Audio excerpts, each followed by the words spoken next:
That day felt different the moment I walked into the courtroom, and trust me, I've seen it all, but that air, it was heavier than usual, like the truth itself was waiting to walk in. Cameras flashing, reporters whispering, tension so thick you could slice it. And right there in the middle of it all sat King Charles, calm, composed, but with eyes that looked like they'd seen the end of the world and were still searching for something more. I looked at him and said, "Your Majesty, what brings you here today?" And he said, "Your Honor, I didn't come here to defend myself. I came here to find truth." Now, I've heard every excuse known to man inside this courtroom, but that one made the whole room freeze. I asked him, "Truth about what?" And he looked right at me and said, "About God, about Islam, about peace." You could hear the silence, thick and stunned. "You came here to talk about faith?" I asked, and he nodded. "Yes, Your Honor, I've lived surrounded by power, wealth, and illusion. I've seen what men do in the name of progress. They destroy families, traditions, and faith. I've worn a crown, but it never filled the emptiness inside me. For a moment, I didn't see a king. I saw a man looking for meaning. I asked, 'Why Islam?' And he said, 'Because it's the only faith that never changed. It still prays 5 times a day, still honors mothers, still respects women, still reminds men that they're servants, not gods.'" The room went still, and his voice took over the space like it belonged there. "I studied the Quran, not for politics, but for understanding," he said, "and every verse felt like a mirror showing me what I'd lost while chasing crowns." I leaned forward and said, "Do you realize what you're saying, King Charles? You're making a statement that could shake an empire." And he didn't flinch. "Yes, Your Honor," he said, "but truth doesn't bow to crowns. Crowns bow to truth." The gallery murmured, the guard shifted, but he kept speaking. "For years, I watched the world fear Islam, but when I saw the peace, the family, the discipline, and those who lived it sincerely,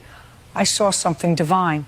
I've seen the world chase freedom, but Islam gave me direction. I've seen men worship money, but Islam taught me humility. I've seen nations lose their souls pretending to be modern, and I realized maybe modernity isn't progress, maybe it's distraction. Every camera was locked on him now. The king who ruled by power was being ruled by peace. I asked quietly, "Your Majesty, you understand what these words mean?" And he smiled. "Yes," he said, "it means I've finally found what every king searches for, surrender not to man but to God. And I'll tell you, I've seen guilt, tears, and repentance, but never this, never peace like that. So what do you want to do?" I asked, and he stood slow and steady, placed his hand on his chest and said words that made the entire world stop breathing. "I bear witness that there is no God but Allah, and Muhammad is his messenger." His voice filled the courtroom, calm and thunderous all at once. His guards froze. The cameras trembled, and for a moment the courtroom didn't feel like a court. It felt like a holy place. I asked him, "Why here? Why say it here?" And he looked at me and said, "Because this is where truth is meant to be spoken, and for the first time in my life, I'm free." That was it. The cameras caught it all, the calm on his face, the peace in his eyes, the strength in his surrender. The world didn't see a king lose a throne that day. They saw a man find his soul. Later that night, I sat alone in my chambers, replaying that moment, realizing that sometimes the greatest judgment isn't delivered by a court, but by the conscience. Because that day in my courtroom, a king laid down his crown, not on the table of law, but at the feet of faith.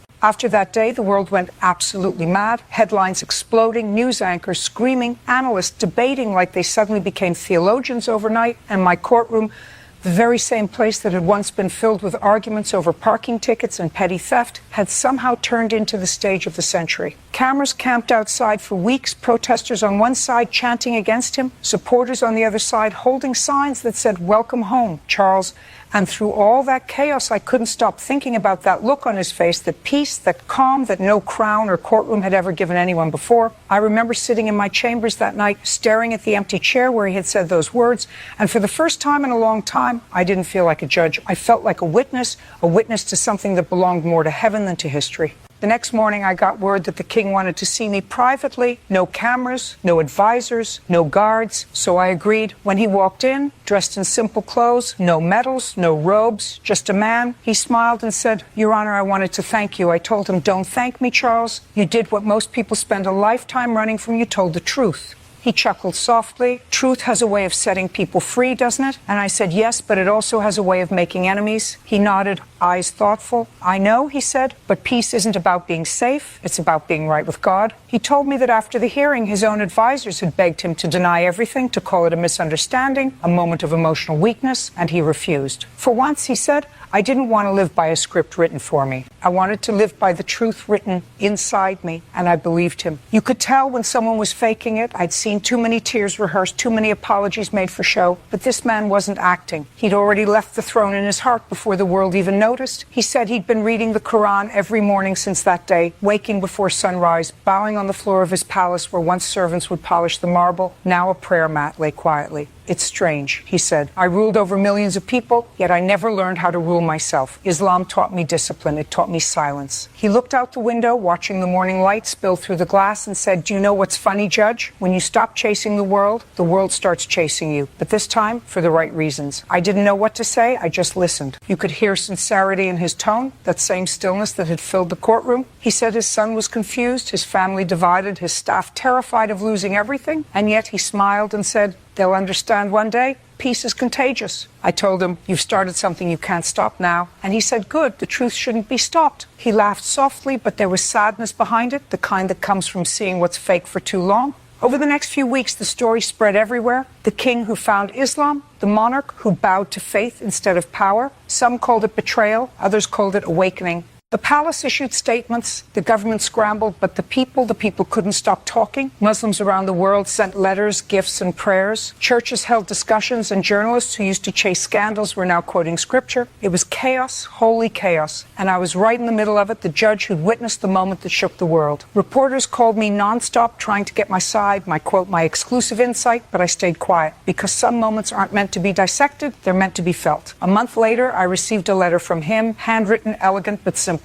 It said, "Your Honor, I've decided to step away from public life completely. I will live quietly, study, and serve. Tell the world I didn't lose a kingdom. I found peace." I read it 3 times and felt something deep in my chest, a strange kind of pride, not for a king, but for a man who dared to be honest in a world built on performance. That weekend, I visited an old mosque in London. Don't look at me like that. No, I didn't convert, but I wanted to understand what he saw, what he felt. When I stepped inside, the calm hit me like a wave. No gold, no noise, no drama, just simplicity. I watched people bow in unison, no one above the other, and I realized that maybe that's what had drawn him, equality before something greater. The very thing our courts try to simulate, Islam seemed to embody naturally. That night, when I got home, I sat at my desk, looked at the Quran he'd sent me as a gift, and thought about everything he'd said about modernity being distraction, about humility being power, about surrender being freedom. It all made more sense now. A few weeks later, news broke that he'd left England entirely. No one knew where. Some said he went to Turkey. Others whispered he'd settled quietly in a small village somewhere in the Middle East. The media kept guessing, but I knew he didn't disappear. He simply went where peace could breathe. Months passed. The noise died down, the headlines faded, and life went back to its routine. Lawyers arguing, cameras flashing, verdicts being passed. But every time I walked into that courtroom, I'd glance at the same spot where he stood and remember that day, the day when a king spoke like a man and truth stood taller than a crown. One night, almost a year later, I received another letter, no return address this time. It said, "Your Honor, I still pray for that courtroom, for you, for the world that's still searching. I hope one day they realize peace isn't found in power, it's found in purpose. Tell them I'm still free." That was it. No signature, but I didn't need one. I knew that handwriting anywhere. I folded the letter, smiled, and whispered, "You found what everyone's looking for, didn't you?" I looked up at the framed oath on my wall, the promise to uphold truth and justice, and realized that sometimes justice isn't about verdicts. It's about finding what's true inside yourself. That day and every day since, I carry that memory like a quiet fire, because once you've seen a king lay down his crown for faith, you can never see the world the same way again. It's been a year since that day, and the world still hasn't stopped talking about it. I've seen documentaries, debates, even late-night hosts trying to make jokes about something they couldn't begin to understand. Everyone wanted to define it. Some called it courage, others called it madness, but I call it what it truly was. Truth. Plain, simple, unshakable truth. You see, the world loves to worship crowns, power, and money, but the moment someone walks away from all of it in the name of faith, people panic, because deep down everyone knows how hard that kind of surrender really is. I still remember that courtroom, the way the light hit his face, the silence that felt almost holy. I've judged thousands of cases, seen guilt and greed, lies and manipulation, but that day wasn't a trial, it was a transformation. It changed him, yes, but it changed me too. For months, I couldn't shake his words. Truth doesn't bow to crowns. I'd hear them in my head every time I put on my robe, every time I raised my gavel. It made me rethink everything this job ever meant. Justice, at its core, isn't about punishment, it's about truth. And that day, the truth didn't come from law books or witnesses. It came from a king who had the courage to kneel. The world had painted him as a man who lost everything, but what they didn't see was that he gained something most of us spend a lifetime chasing: peace. He stopped being King Charles that day. He became something far greater, a servant of truth. I've had people ask me if I regret letting it all happen in my courtroom, as if I could have stopped it. I tell them, no, that was never my courtroom. That was God's courtroom for a moment. And I was just lucky enough to be sitting behind the bench when it happened. Now, when I walk into that room, I still feel it, that invisible weight of what took place there. Reporters still send me letters, producers still beg for interviews, but I've learned something. Some stories aren't meant to be told for fame. They're meant to be remembered for faith. Sometimes I think about him wherever he is now, maybe living quietly, praying at dawn, teaching others what peace really means. And every time I do, I smile, because I know without a doubt that day wasn't the end of a reign. It was the beginning of a redemption. The world may forget the headlines, the politics, the noise, but it'll never forget the day a king walked into a courtroom to find justice and walked out having found God. And as for me, I'm still Judge Judy, but after that day, I don't just judge cases anymore.